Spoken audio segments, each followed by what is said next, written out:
bis boo xam ne nag ñu baree bari dañ koy jaawatle waaye day bis boo xam ne du bisu këru kenn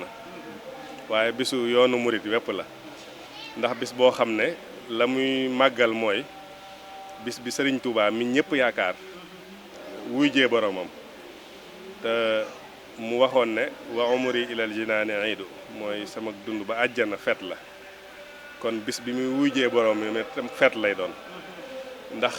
ki nga xam ne dundam gépp ci lu baax la ko consacré ci jaamu yàlla ci lu neex yonent bi sallallahu alayhi wa sallam ci lu jariñ mbindeef yi kooku bis bi muy wuy jee boromam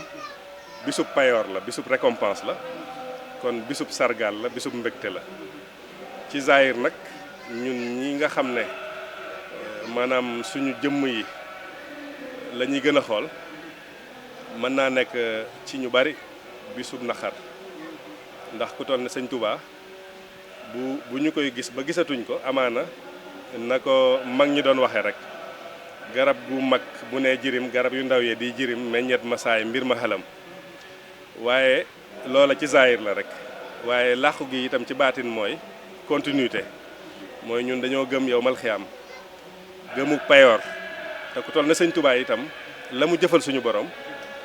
bu làqoo moom payoor rek a cay tege kon fat payoor ba tàmbalee nag ci dundam sax tàmbali na waaye fa mu tàmbalee dëgg-dëgg mooy fa ñu gisatul jëmmam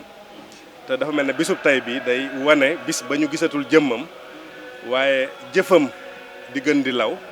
ak leeram di gën di yokku njabootam itam taxawu ko di taawam bu mag ba di sëriñ Modou Moustapha Mbacké taxawu ca taxawaay boo xam ne ba léegi yaakaar naa histoire da koy bind ca mat ga ndax itam bu jëloon rek baatin doxale digganteem ak ñëpp amaana dinañ jaaxle waaye dafa jël zahir su mat xam-xam nite ndax sëriñ Touba nee nañ daf ko daan wax ne ak nite la ñuy xaar ci yow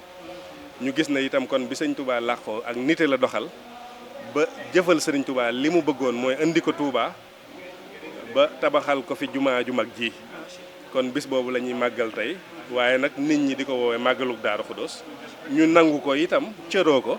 waaye itam di màggaluk yoonu muritu yëpp